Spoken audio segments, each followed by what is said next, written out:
Is with our third speaker. She will be joining us soon. I just wanted to know quickly if you're able to hear me. Type in the chat box.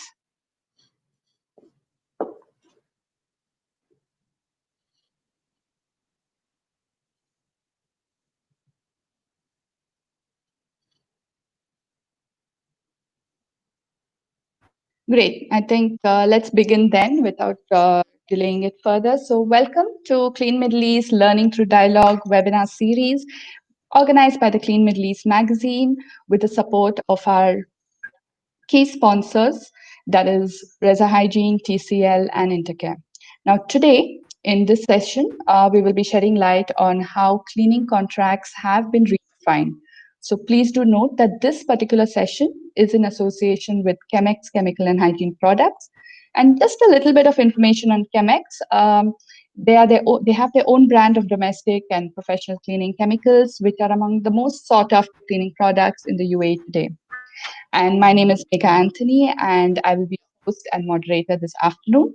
And we have today with us Mr. Andrew Law, who is the Technical Services Director at Tafawuk Facilities Management. Now, Andrew heads a team of subject matter experts that is responsible for providing technical and operational oversight, guidance and support to Tafawuk's business operations across the UAE. He also has hands-on experience and extensive knowledge of the UK and the Middle East facilities management industry, and a deep understanding of the business and industry best practices as well. So welcome, Mr. Andrew. Thank you. We also have with us Mr. Imran Ahmed, the Regional General Manager of Services of ADNH Campus. Now, he has over 18 years of experience, and Imran has established himself as a senior management professional with a wealth of experience in key roles, including the provision of integrated facilities management. Now, he has significantly transformed many companies, addressed the underperformance, and increased their profitability. So thank you, Mr. Imran, for joining us today. Thank you. And we also have Ms. Andrea Deutschmann, who will be joining us shortly. She's facing a bit of an issue, technical issue. So we hope to have her soon in the discussion. So welcome again, speakers, and thank you again for taking time out today for us. But before we head out into the discussion, I would like to address the audience first.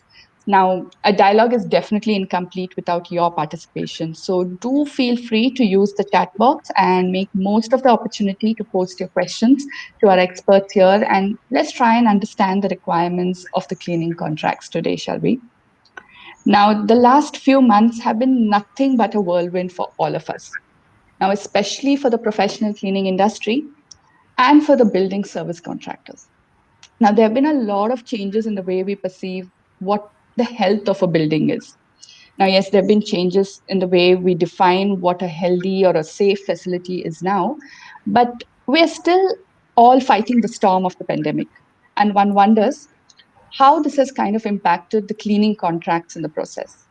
Now, have there been changes in the information that's included in the cleaning proposals, or what are the new sections or the steps one needs to highlight in these proposals? Now, these are just some of the things that we will be discussing today. So before we start off in particular to do with contracts, I want to ask like a generic question to both of you. Now, how has cleaning and disinfection changed since the pandemic? And what has been its impact on the industry as a whole? So who would want to start the discussion? Mr. Andrew, would you want to take that up? Yes, certainly. Well, obviously the impact of COVID has been deep and wide-ranging. It's not just had an impact on our buildings, it's had an impact on our staff. When we're looking at one of the topics on all the discussions is health and safety with regard to COVID. With our staff in particular, we have increased labour accommodation because of social distancing. We're transporting people to site in much reduced numbers because of social distancing on our transport, which affects timings on the site. So one of the things we've had to do really is work with our clients to make sure that, one, they've got a deep understanding of where we are. We're not failing in our duties, but we've got by both Dubai and Abu Dhabi municipality guidelines with regard to social distancing, cleaning and hygiene.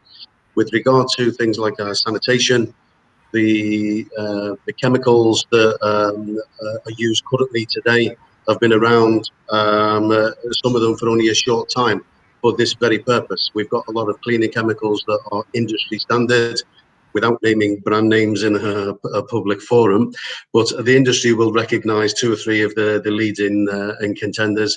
But some of these now are being supplemented by ADM and DM approved products, which are assisting with the fight against COVID-19, particularly in high contact areas. We've now got swimming pools back open again. So whereas before it was a cleaning maybe 2-3 times during the course of a shift for the cleaners in the pool deck areas, now we've got people stationed there. You know, each time a sunbed is used, it's cleaned, it's disinfected, ready for the next user. Pool deck is cleaned much more often. Lift lobbies, public areas are cleaned much more often. Staff allocation. Before we used to reallocate people throughout the building on an ongoing basis throughout shifts. Now they're pretty much kept in one place to prevent cross-contamination. Yeah. Right. Mr. Imran?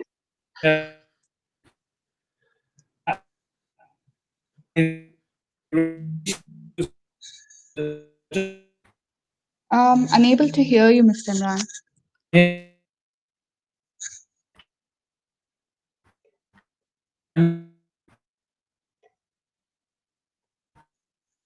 Hello?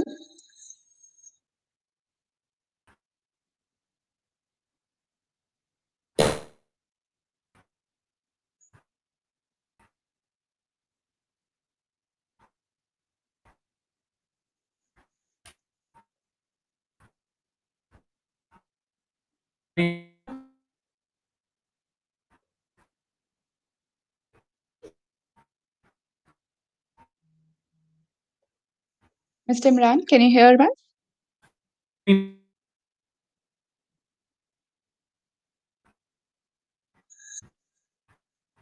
I think we're having a bit of a Wi-Fi problem. Okay. Sure. Once we get Mr. Imran back, let me just ask you again, Mr. Andrew. Now, prior to that, I mean, what are the kind of factors that will assist contract cleaning services market, especially the growth during the next 5 years?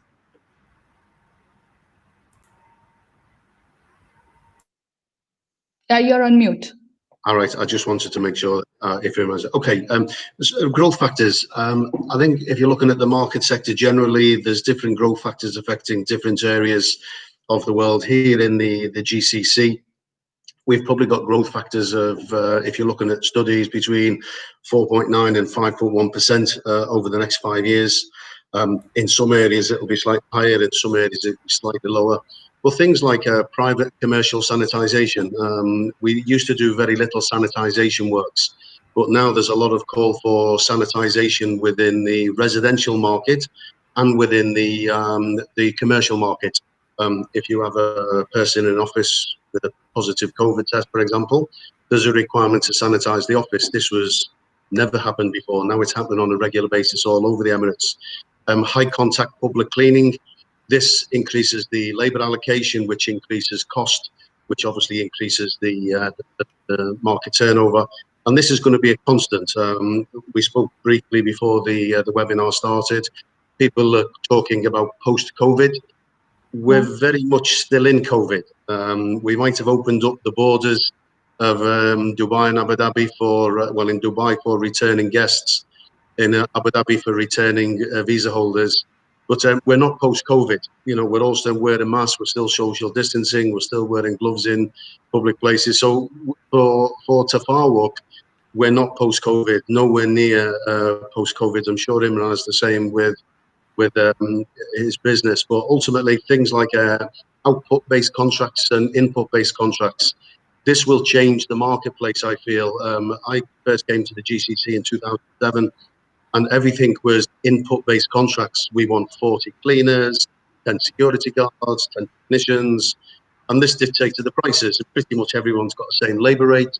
So ultimately, it was a very competitive market. What we're being faced with now, we've just completed quite a high-profile tender within Abu Dhabi, which is an output-based specification.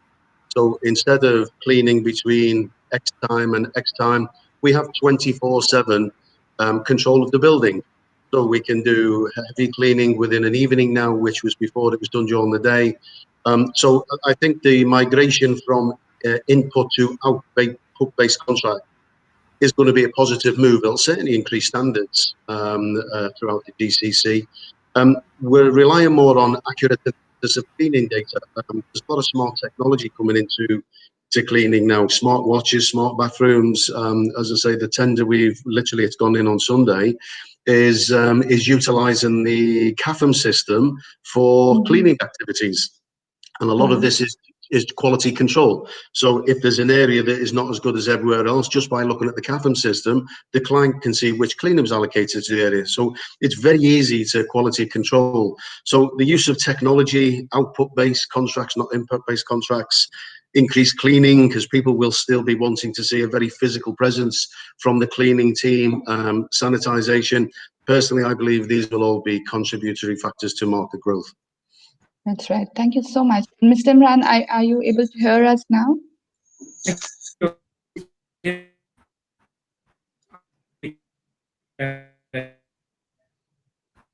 Oops.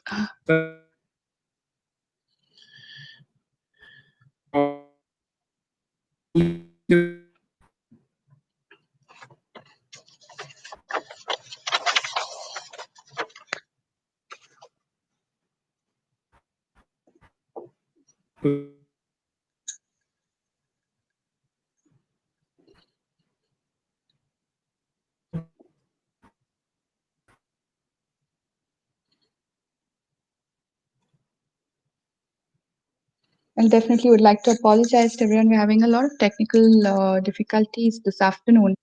We're hoping that we can rectify it soon. Mr. Andrew, I think we can just continue our conversation.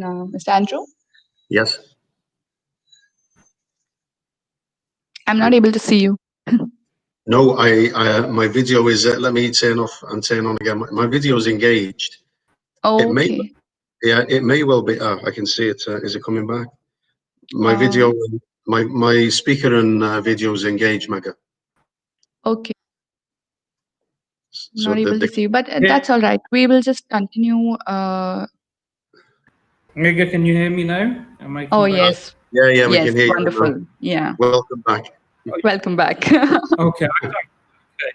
So just actually, Andrew made some very valid points, and it's very similar to our organization as well. We provide soft services, but our joint venture partner operates and runs hotel businesses as well. So in regards to what has changed during the cleaning and disinfection processes, I believe the most critical point is the awareness that everyone now has, and a probably something that they weren't. It's something that happened in the background, and something that they weren't overly concerned with when it was happening. For example, cleaning in particular, or disinfection, which both tend to go hand in hand. So I think the market as a whole has a greater concern, a greater requirement, that cleaning is now done properly. I think now everybody has a greater level of education with the information that they see on TV or through the media, newspapers, etc. So they themselves know what good cleaning looks like or good disinfection looks like. So I think it's important now, and probably good thing for the industry itself, is actually to employ agents or organizations that do this properly. So we in the cleaning or soft service industry already know that this is actually a science. There's a science behind cleaning. It's not about just a person with a mop and bucket and off they go. Well, if it's not done properly, it can actually put people at risk. I've seen actually poor examples of cleaning or disinfection brought about for COVID. For example, I'm not going to name the place or the shopping center. Recently, I went into a shopping center with my wife and child, and I noticed somebody cleaning down what was the handrail of the escalator. The cloth looked very soiled, very dirty, and they just stood there with chemical that wasn't identified in a bottle that wasn't labeled, just stood there for a good 5 to 10 minutes. And for a proper process that actually doesn't disinfect, what actually that potentially does is then spread that infection all the way from the top to the bottom of the escalator. However, previously, nobody probably would have even looked at that and probably didn't even think there was an issue. But now that more and more people are becoming aware, they understand what is proper cleaning or proper disinfection. So they're requiring people to have the correct procedures in place. So I think moving forward in the cleaning contractual business, I think the RFPs that are going to be submitted out are going to be a lot more in depth. They're going to rely on or request a lot more technical information. And again, with the chemicals and sanitization equipment that's available on the market, they're going to want to see some accreditations behind it to make sure that these are tried and tested, that if people are saying that this will do everything and it's going to work against coronavirus or COVID-19, then they're going to have to support that with either lab testing or some sort of accreditation. The market for us is actually an unknown entity right now. Of course, we're working in a market where we rely heavily on an expat environment and expat labor to come in, and with the uncertainties of airports and flights. So Andrew spoke about it a little bit earlier in regards to about costs of cleaning going up, because within the country we've got restrictions on the number of people that you can put on a particular bus and transport them to the site. So that would inevitably increase the cost. And the same, as Andrew said, the heightened level of cleaning which would inevitably mean greater number of staff in the location. But also we've got the external cost of bringing people in. So the costs of airlines, they're going to be doing a similar thing, reducing the number of people. Of course, demand is a lot less, so the cost of flights coming into the country are going to be more expensive. And then I can imagine the requirements of new types of vaccines that will be placed on employers, ensuring that they have certain regulations of health and safety checks or medical checks before they bring in staff. So right now, it's still a little bit of an unknown. For contracts that we're newly taking on, we're looking at the market within the UAE, and the government has supported industry by allowing labor to register, or people who are looking for work to register, so they can remain within the countries and visas can be exchanged. So that the government has done a hell of a lot compared to a lot of other countries, and I think with that support we can move forward. But I don't see this all as doom and gloom. Like I said, there is positives. I think what this would mean is that we have a stronger, technically qualified people or organizations operating within the market who actually really understand their business and can deliver the service. And I'm hoping it will weed out some of the companies that are just in it for the money and leave behind the organizations that really actually want to add and give something back. So during this period, actually, of our when it was the business was on a down, for example, we do work at the airport and within the leisure and tourism industry. We've actually supported the healthcare sector of the business, providing and looking after hospitals and learning from their infection control practices that are going to be potentially implemented within the rest of the environment and rest of the organization. Right. Thank you so much, Imran. But, today, as I said, our discussion is purely to do with the cleaning contract. So coming to that topic, I want to ask both of you, of course, in general, we'll get into the details later. Has there been a kind of a change in the way these contracts have been perceived, especially once the pandemic has hit us? And now that, we've come this far, I wouldn't want to say post the pandemic, but yeah, during the pandemic. Yeah, we're very far from that. I'll let Andrew go first. Okay. We've seen, obviously, we're a TFM company. Within the business, we have community management, property management, and facility.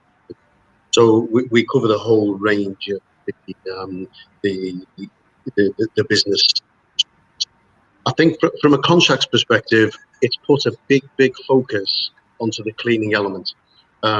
Usually it was technical focus was the thing. People wanted to be the right temperature, the lighting had to be right, power available for computers, etc. But it has put, from February through to March and onwards, it's put a big swing and focus onto the cleaning contracts.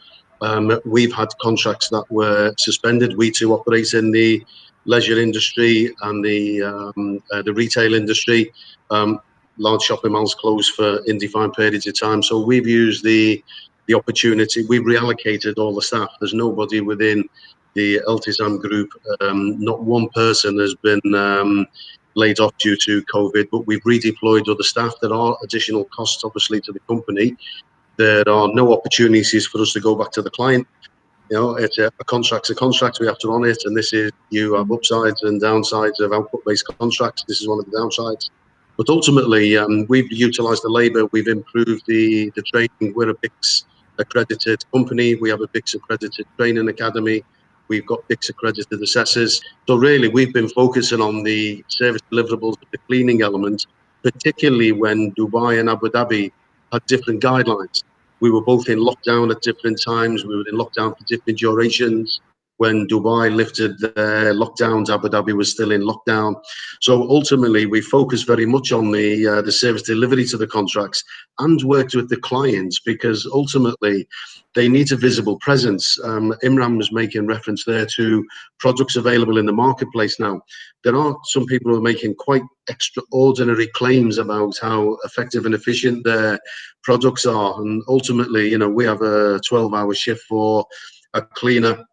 But ultimately, there's products there now that are saying they can deliver 12 hours of satisfaction with regard to the sanitization of lift buttons, door handles, taps, toilet cubicle door handles. So all of the high contact areas, they're saying we can have this now. It just has to be done once per shift. Technically, that may be okay, but that's not what our clients are looking for. The clients are still looking for a high visible presence of the cleaning team, whether it's on a commercial property, whether it's a residential property. We look after large communal areas within the projects we look after. And ultimately, they want to see this happening, you know. So again, working with the clients, looking at the contracts, making sure we're meeting the minimum of the service deliverables. And we've been able to do that by redeploying staff from contracts that have been suspended because of COVID pandemic. But the focus has pretty much tilted from technical, where it's energy savings, and what have you, know, and it's gone on to cleaning. Yeah, that's right. Mr. Imran, would you like to add to that?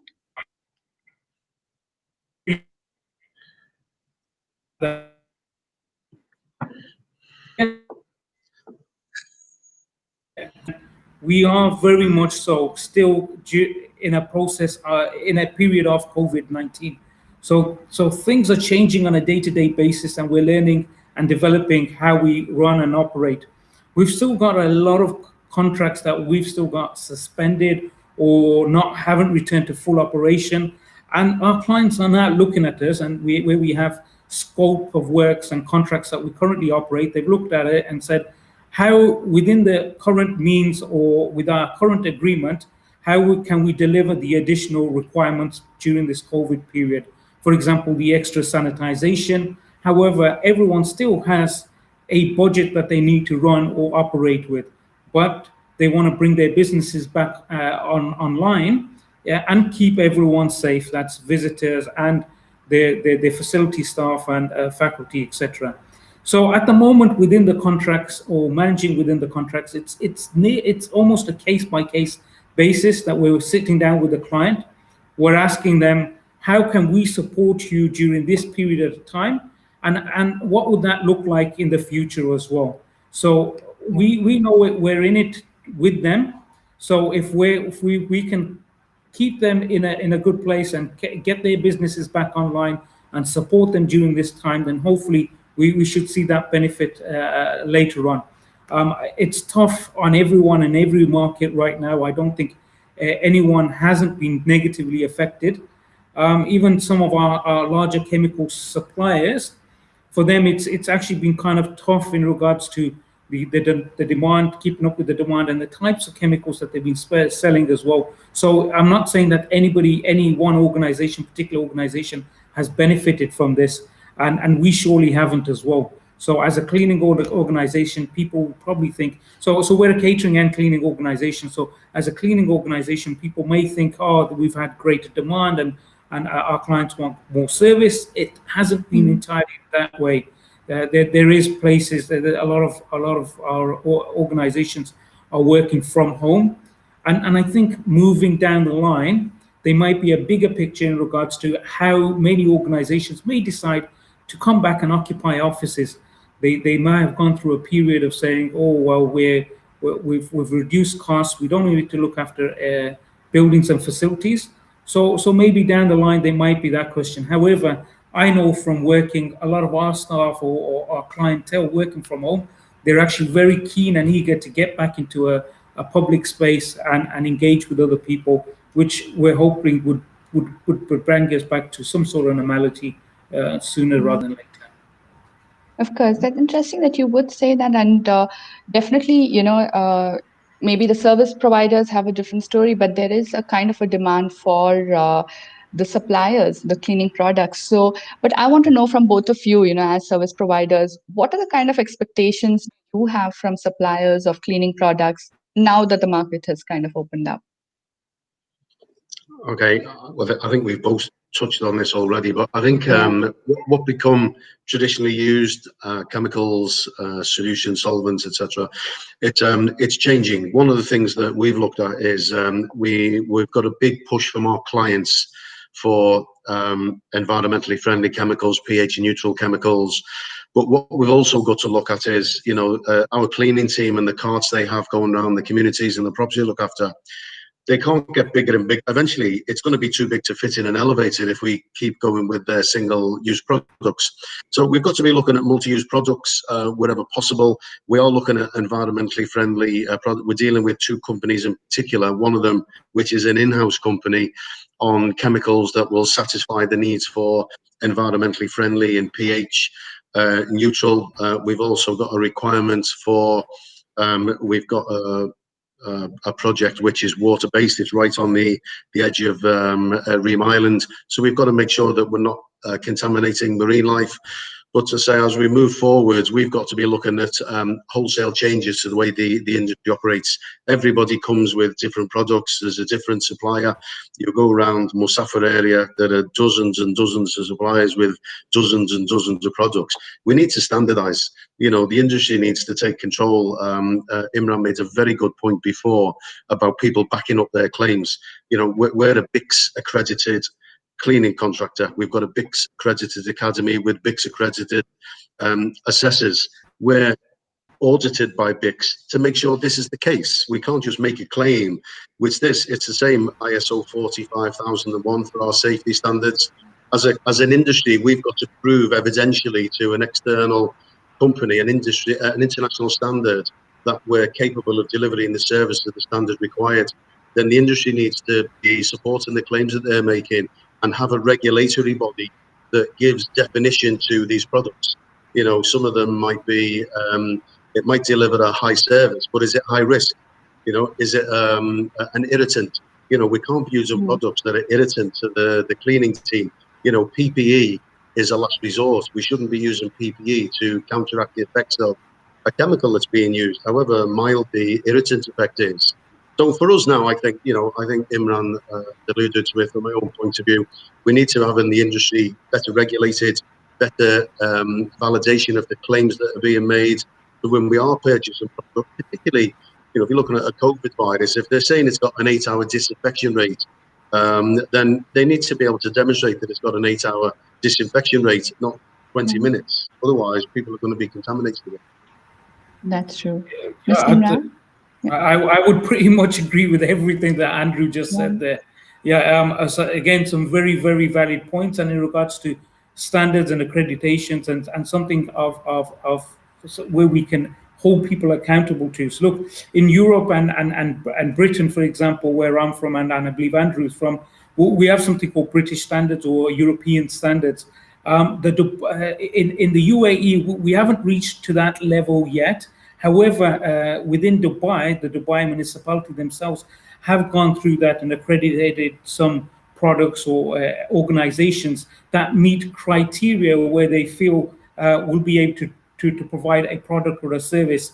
I think that's going in the right direction, and I think suppliers who need to be taken seriously and offer products out into the market need to fit those criteria and make sure that they've got the accreditations within the UAE as well, potentially through Dubai.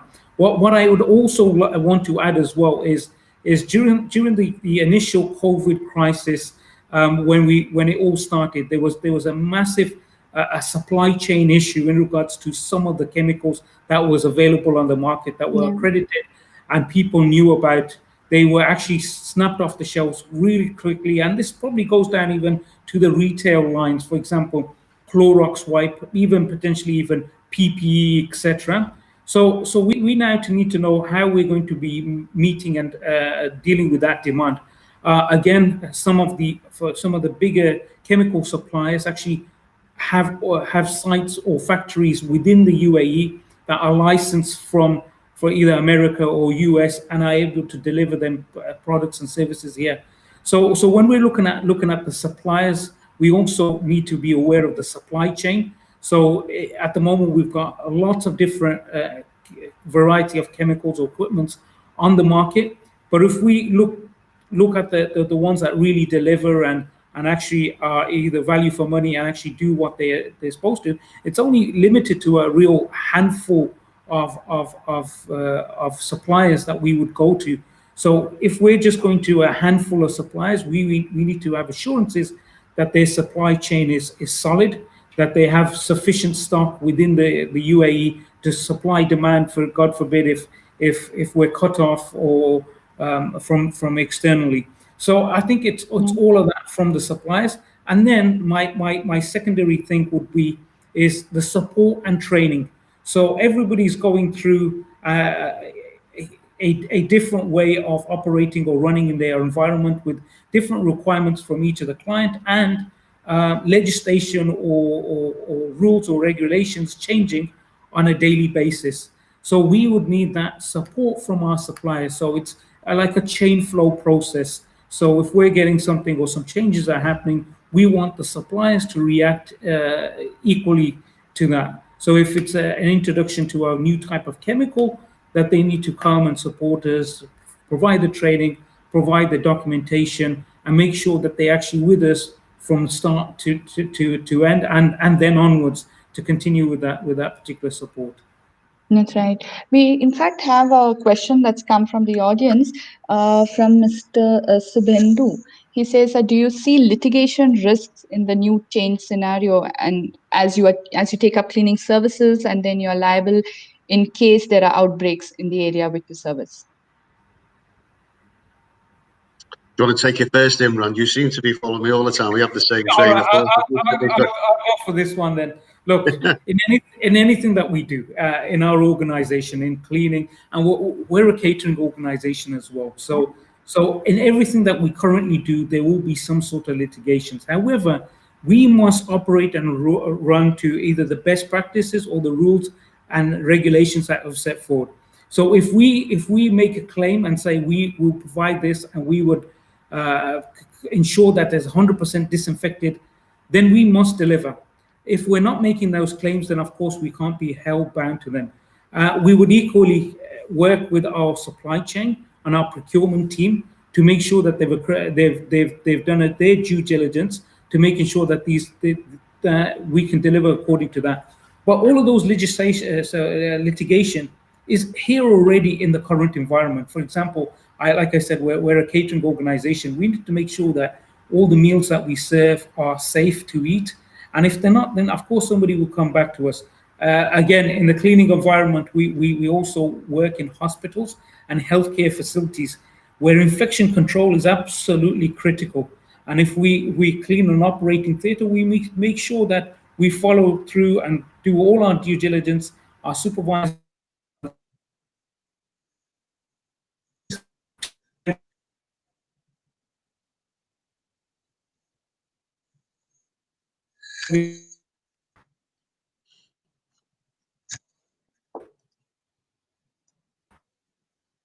Hello?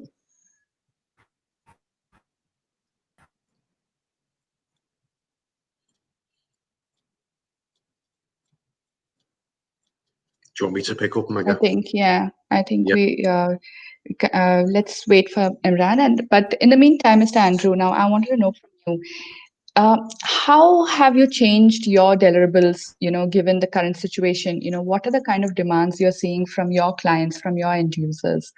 Especially when it comes to the contract. Of course, we have a lot of questions that are coming with regards to how you're handling your chemicals and waste. We will get into that, but I don't want to, go too much away from the topic. So just coming Yeah. back to the topic, I just Yeah, wanted sure. to know from you. Well, I say In what? if we're going back to February, March time, we sort of is saying how you seeing the demand from the end users and what are the changes. Ultimately, we took direction from Abu Dhabi and Dubai municipality guidelines because ultimately we were delivering against a scope of work to a client. We were being measured against SLAs and KPIs. All of these went out of the window. Everything went out of the window because of the standards that it was used. And as I said, in some cases, they were different in Dubai than Abu Dhabi. So we, first of all, we had to look at training because this was the standards were different and the cleaning activities were different to what we were delivering normally. So in the meantime, our academy was out of action. Because of the government lockdown on officers, we couldn't use our academy for training. So a lot of it, we were doing on-site training. So the new deliverables for both Dubai and Abu Dhabi were being assessed by our big successors. We were then putting it into training sessions, short manageable training sessions, which were done directly at site to the individuals concerned. Different sites had different requirements. But ultimately, and this has also got to be done socially distanced. You can only do small teams at a time, where normally the academy can take large volumes of people. So ultimately, our training was the primary objective in ensuring that the new deliverables, not the client deliverables, our scope, the deliverables of Dubai and Abu Dhabi municipality were being met. We had a lot more requests for cleaning activities, particularly visible cleaning. We look after a lot of residential and commercial properties. So ultimately things like the lift lobbies, the lift buttons, door handles, obviously we're temperature checking visitors coming into the building as well. But from a cleaning point of view, everything changed. We're now still cleaning lift contact buttons every 15 minutes, toilet door handles, flushers, taps, every 15 minutes, public seating areas every 1 hour, they're being deep cleaned, whereas before they were only done morning and evening. So the whole parameters have changed with it. We assign staff to particular areas. One of the concerns we had within our residential communities was cross-contamination. What about guys going from the car park area to the common area, people in the lobby going out to clean the chairs outside? So we assign cleaners per area. So what we did, and they received the specific training for that area, and they do a couple of days in one area. We'd migrate them and they'd stop them getting bored and to keep them energized. But ultimately, what we were after was to control the risk of contamination. Plus, we're working in people's apartments. We have an in-unit services division. So people are asking for sanitization within their own apartments. So again, is a whole new training delivered. And also things like hand sanitizers. We use alcohol and Clorox-free hand sanitizers. There was a big push for sanitizers on every one of the floors within our buildings, in the lobby areas. This has got to be kept replenished. We've since changing them for foam dispensers because the original liquid ones, as people were shaking their hands, it's all over the floor, which becomes a slip hazard, which is another cleaning activity. So it's changed totally. You know, the demand for the end users really was just keep us safe. You know, the guidelines were changing, and I think with the visual presence of the cleaning team and the reallocation from some of our projects that were suspended, our retail and our MAL clients suspended projects, we were then use these staff to increase the profile within our other communities, particularly here on Ream Island at City of Lights and Marina Square. You know, we've thousands and thousands of residents within buildings that they've all got the right to be protected. That's right. Mr. Imran, are you able to hear us now? Can you hear me? Yes. That's Okay. clear. So again, very similar thoughts to Andrew. Look, but for us, the thing that changed during this COVID situation and scenario in regard to training, certifications, and standardization is probably more about what we've learned within working in our healthcare environment. So infection control has always been utmost importance in a hospital. So again, what we saw is actually bringing most of these practices into the rest of the industry, into our business and industries, for example, in our office environments, in our leisure areas, hotels, etc., is bringing them some same sort of practice in regards to how we clean, how we operate. Look, BICS actually shows us a lot of this. So if we're practicing BICS correctly, then we're actually already halfway there. What we are doing now is a greater amount of that. So a greater amount of cleaning, ensuring that whatever we're utilizing in environments such as high touch points areas, that we're using either accredited chemicals, disinfected chemicals, or disposable items that we throw away, so we reduce the risk of spreading an infection.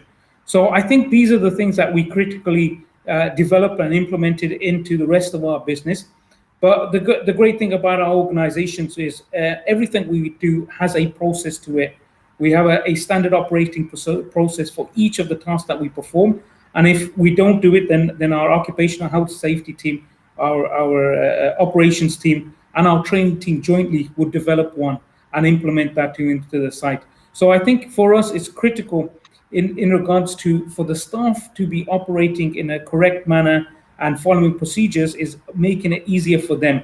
So making sure that the training documents are in line, the training is given accordingly, the chemicals and everything that they use or equipment all tie back in together. So I think that's what we've been doing. However, like I'm going to go back to certification in regards to what we have with the British Institute of Cleaning Science actually is more than sufficient. And even BICS has also given additional advice and guidelines during this period, and which we're closely following. Again, I'm talking about our healthcare background, and within the healthcare, there's been guidelines from JCI, Joint Commission International, who go out and accredit hospitals to ensure that they have an international standard or grade. And again, we've been following similar standards from them to implement that into our business and best practice. Right. We have a question from Mr. Steve, who in fact says that are output-based contracts demanding extra reports to demonstrate performance? Example, like proof of cleaning frequency, who, what, where, and when. Is that something that you're seeing? So yeah, so from us, it's actually an upfront discussion with the client before you engage and start the service, and you set out your key deliverables or key performance indicators and your service level agreements. So each of your areas that you're going to be you're cleaning, you have a set standards of what you expect. For example, you expect to see a bin half full or quarter full before it's been changed. You expect to see within every certain square meters of footprints or dirt. Same with the glass. And then what we would set up is actually random inspections or organized client-wise inspections on site. This could be on a weekly basis to ensuring that we're meeting with those standards, and that can vary from time to time to areas. So it's not that we need to do those every single time and make sure that once we've cleaned the floor, we take a picture of it and send it back. When an employer employs us, they only engage us because they know that we're able to deliver the service. So they have already done a background checks, looked at our quality of work on other sites and locations, spoken to our clients, and then they come to us. So then there is a level of trust. So they trust us to deliver that service. And then we have audits whereby we jointly walk around with my supervisors or managers on site and actually say, is this our standards? And then if you're failing those standards, of course, you're going to have a penalty regime between yourself and the client that says, okay, we failed this, then there's going to be a deduction from our invoice at the end of the month. So that is very much manageable. But I think we do need to get, like what Andrew said, for many, many years, it's been an input spec, and people don't really understand how to manage an output spec contract. It's easier just to count heads. However, just because you've got people there doesn't mean you've got a better level of service. I think the better way of doing business is an output spec, having stringent KPIs and SLAs in place, and doing joint audits to meet those deliverables. I think that's the right way to go. Thank you so much, Mr. Imran. Yes, Andrew. Yes, pretty similar with us, in fact. On output-based contracts, things have changed drastically. I mean, we have large residential communities. We've got a lot of commercial towers. On the residential communities, obviously, the pool decks have been closed for a long time now. They've only opened in the last few weeks in Abu Dhabi, within the last month in Dubai. Gymnasiums have only opened within the last 1 month in both. So these are high-intensity cleaning areas for us. The pool, it's particularly the gymnasiums. So what we've been doing with looking at the reporting, we've got elements of the monthly report that we collate on a weekly basis. But some of the activities that form part of that report are out of action through municipality instructions. So we do site tours with the client. We look at how we can utilize that labor elsewhere within the project to the maximum benefit of the community, whether it be commercial offices, residential areas, retail spaces. So really, it's just working with the clients as part of a joint initiative to say that, well, we can't even measure the SLA and KPI because the municipality have ceased the activity. But let's see if we can focus somewhere else in the meantime. And I have to say, in a lot of cases, our clients, they've understood the restrictions that we've got with regard to putting staff on site, shift changes, shift handovers, social separation. It's been a big challenge, but we've worked well, and it's hopefully it will continue once we migrate to a lower standard of COVID cleaning. It won't be away for a long time yet. Right. We also have another interesting question now from Mr. Deepak. He's saying, what's the impact of the new norms on the contract costs? So what kind of impact have you seen on the cost of the contract? Repeat the question again, Maggie. You just broke up then, sorry. Yeah, we have another question from Mr. Deepak, who says, what's the impact of the new norms on contract costs? Okay, I think we've touched on these already, but happy to rig over. Accommodation costs. The front end of our business is staff. With the onset of the social separation rules, we've had to take on additional accommodation. This is all absorbed by the company.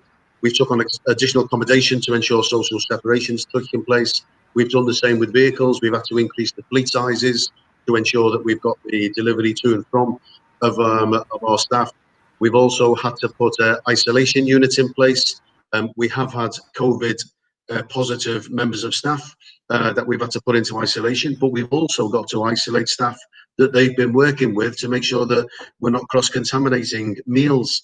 Meals have had to be dealt with differently. The working conditions have had to be dealt differently. This is all a big cost impact on the business. Like I alluded to earlier within Eltizam, nobody has lost their job through COVID. We've incurred significant additional costs to keep our clients happy. We have a scheme within the business called Get Wonky. Get Wonky is an initiative to promote various cultures within the business. One of them is happiness, which is our staff and our clients, and the other one is people development. And the two elements of the Get Wonky with regard to the cost impact, things like accommodation. We can't leave people in poor standard accommodation because it's additional accommodation. It's got to be the same standard as elsewhere. Our staff are on Saadiyat Island. They're in a better standard of accommodation than some of our competitors, unfortunately, for the things. But ultimately, this is where our focus is. It's a big cost. Obviously, COVID testing. We've got staff who've got to be regularly COVID tested. This is an expensive exercise. We can't claim this money from anybody. But so in answer to the question, the costs are significant. It is measurable, but it's significant impact on the business. Great, thank you so much. Of course, we've spoken a lot about standardization and certifications. So I want to know that, have you kind of re-looked at some of the standards, especially once the pandemic has hit us? Okay, I'll take this. I think obviously both of our companies are BICS accredited companies. There is a standard that is defined by BICS. There is a time allocation to carry out different activities. So if you're looking at standards, our training academy has a multitude of different flooring systems We've got wooden floors, carpeted floors, ceramic tile floors, which replicate the areas that the cleaning team are going to be working on their sites. We've got different wall surfaces, we've got glass finishes, we've replicated bathroom in a commercial office, we've replicated the bathroom within a residential unit, our cubicles, we've replicated the living room.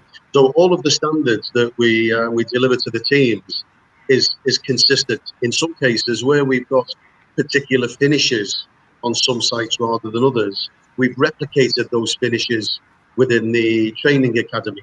And again, when we're bidding jobs, where we've got particular flooring or particular features that are different to the norm, we will replicate that facility in there. So it's not something that's going to have it's not going to have a high impact on us. One thing we have changed with regard to COVID is the way we deliver the cleaning. The academy was out of action for a large period of time. We were doing site-based training, which is in much smaller groups. We've also now doing video-based training. We've got multi-language videos. So all of the training they would normally receive within the academy, they're doing within their local working environments at the projects they're based on. And we're doing refresher training through videos, which is in the language of their tongue. It's not just an English video. It's specifically background hosted by their mother tongue. So I think with regard to standards, I think some of the standards will stay with us, but they're not wildly different to what we were doing. In some cases, we use Envirex products for disinfection rather than cleaning products. So some of the methodologies will remain the same, but the chemicals will train. But I think we've got a strong training background as a company. We've got very strong fixed assessors. So I don't think the standards will change with us. Sometimes it will be maybe the methodology or even the products. Right. Of course, I was doing a bit of research a couple of days back, and I came across that we've seen a lot of expectations of cleaning proposals include that the need of health and safety and training and certification is increased to a tremendous level. So what's your opinion on this? Mr. Imran, would you want to take this up? For me and in our organization, actually, it hasn't changed. Health and safety and training has always been number one.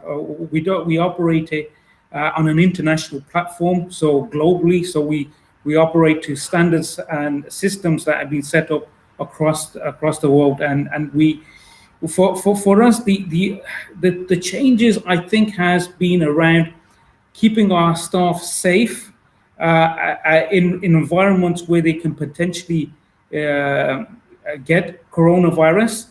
I think that's been the changes. It's not so much in regards to how we operate, because we had very stringent systems in place and safe working processes that the teams would develop, work and work with. So it's now more just to look after this element of it, which is the coronavirus, which everyone has learned and developed in regards to exactly what Andrew was saying in regards to isolating staff, ensuring that if an affected person is infected, then we isolate the people that they've been working with to prevent the spread of that infection, and also looking after their health and making sure that they're fit and well to return to work as well. So our health and safety standards, I cannot say have changed, but they have been heightened to include the risk of coronavirus. The only one thing I want to make a point in regards to the contract costs, and I think maybe I might have cut out earlier. Look, costs are going up, and there's tremendous amount of costs. And in industry such as soft services, where it's normally a single-digit margin that we're earning, it's not going to be sustainable to continue something like this. Eventually, what's going to happen is those costs are going to be flowed back up to the client, to the supplier, and to the end users. So I see that happening if there isn't a significant change or in regards to the coronavirus outbreak. So I think I totally agree with all of the costs that Andrew laid out. And there's additional costs in regards to potential vaccines that are going to be coming in that we're going to have to cost in when we cost a service to the client. And eventually, this will have to be passed up to the end user, because it's not going to be sustainable for any organization to continue to operate and deal with those costs. Right.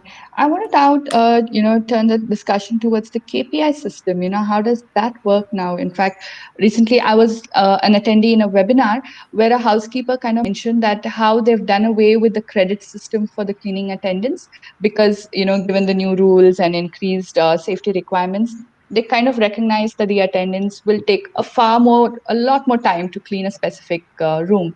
So, have you kind of seen this trend in the FM industry as well, and in other facilities as well? Yeah, It's open to both of you. Yeah, yeah, sure. I mean, we don't operate in the hospitality sector, so things yeah, like yeah. the room cleaning. But if you look at some of the project requirements we've got, the KPIs have, they've changed totally. Some of them are still measurable, but we've changed the definition. We've changed the scoring criteria. If the government is changing the rules on how we've got to do it, then we've got to change the standard on how we're going to be measured by. We've been very flexible and fair and reasonable with the cleaning teams. They're going above and beyond Call of Duty in what we've been asking them to do. I mean, we've got working, Eltisam itself, due to COVID, we've actually introduced now permanent working at home rules for our staff. Some are permanently based, some have an alternating regime, but our frontline workers are our frontline workers. And ultimately, they're delivering our SLAs and KPIs. If I just take a second with regards to, we talked about the welfare and the things we look at, which has been an increased cost for us. It's something we're happy to do. On the get one key pillar, the happiness, it's about staff happiness and client happiness. These people have gone above and beyond the Call of Duty, ABCD. We've introduced the Heroes program for employees. We have a weekly hero and then a monthly hero. These are given a variety of benefits, from tangible benefits to monetary gifts, but they're all recognised in corporate literature, mail shots, SMS around it, within the environments they work in. They're well recognised. So with regards to the SLA and the KPIs, we can only do this with motivated. Very easily to be demotivated if you're continually changing the rules, you're continually changing what's being done, continually changing how it's being measured. So one of the things we do have to take into account with our, the people in the hospitality environment are the same, is, if the rules change, we need to recognise this. The well-being of our staff is crucially important. So, as an FM industry, we've been impacted too much currently, but I know now as these tenders develop, as we get throughout 2020 and into 2021, and we can understand what the new normal is, then there will be an impact. But as an FM industry, we've got to pass that on to the client. We're in business to make shareholders, the same as the clients are shareholders. But taking my perspective, it will change. Our clients have been fair and reasonable with us. We've been fair and reasonable with our teams, and in some cases, it's not formed part of any performance reviews at all because of the way they've approached whole pandemic review since February. Yeah, that's right. Mr. Imran, would you want to add to that?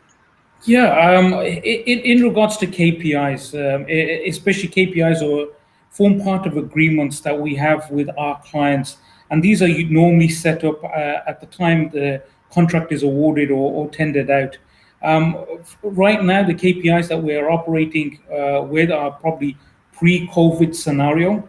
So if there has been additional legislation that's required changes, we've actually worked with the client to meet them requirements and had the understanding that it's not about trying to get as much money out of them at this situation, but trying to meet their requirements to deliver that service.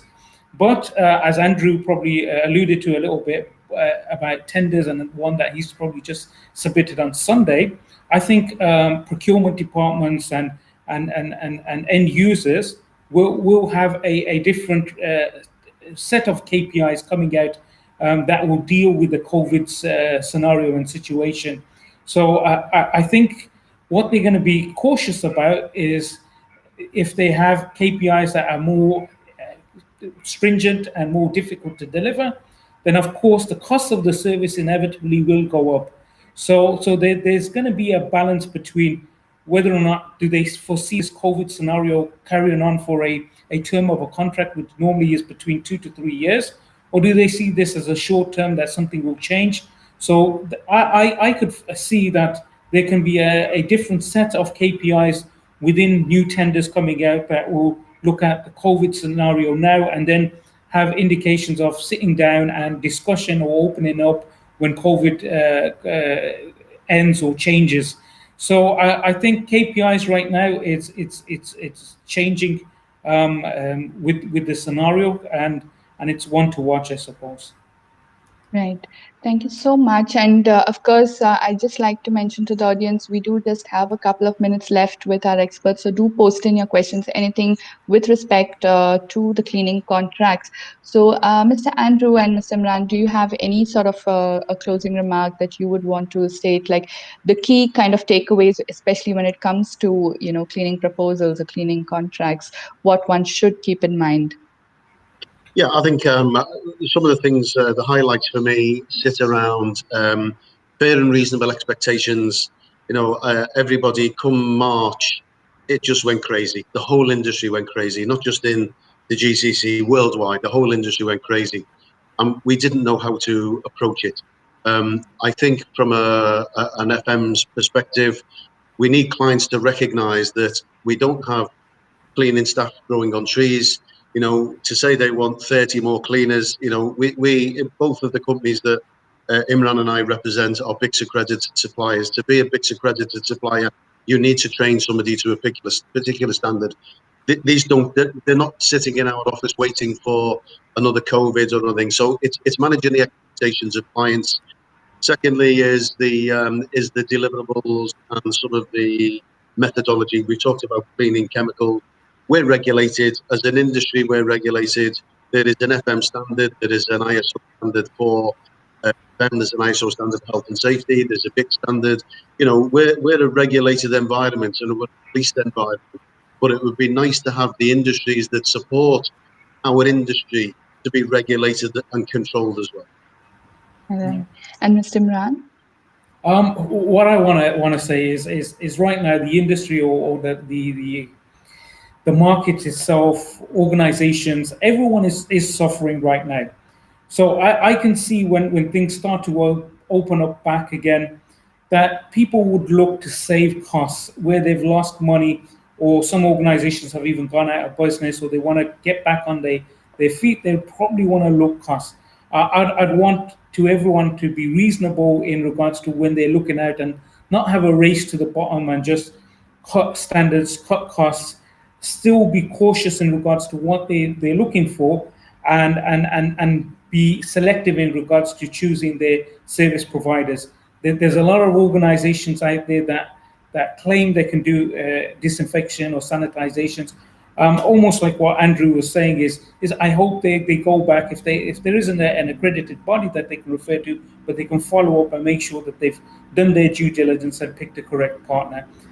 So yeah, and I'm just hoping, like everybody else, that this whole coronavirus ends as quickly as possible and we can get back to some sort of normality.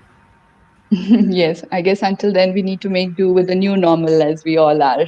Absolutely. So yeah, we do have a lot of questions that are coming in. That's a bit off topic, so I haven't addressed them. So I do apologize for that. But definitely you could post that on our social media so we can get our experts to address it. But there is someone who has said that, if you would just want to answer it, there's a question on what are the latest protocols and directives for the medical evacuation of employees suffering from acute respiratory infections related to coronavirus.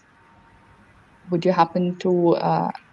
We've not had experience. We've had COVID positives, which obviously we isolate and put into a health-controlled environment, a third-party health-controlled environment. For somebody with acute infections, we would obviously we isolate to monitor. And if they show any of the three symptoms, which is fever, tightness of breath, or coughing, then we seek medical advice, and then we take the medical advice of company practitioners. If it's hospitalised to monitor, that's exactly what we do. Yeah, similarly, we haven't had experience. Well, like I said, we do have an occupational health and safety team that includes doctors and nurses, and they would work with our staff to do various checks, screenings, ensuring if they do show symptoms. And in the UAE, we probably got one of the best healthcare facilities and services around. So we would probably take any of our staff or anybody who has this illness to the healthcare facilities here to ensure that they get the correct medical treatment. So we haven't really had the unfortunate to evacuate any of our staff at the moment for that particular reason. I think it's just something that I never put in my closing comments, which I think is appropriate that we're talking about this.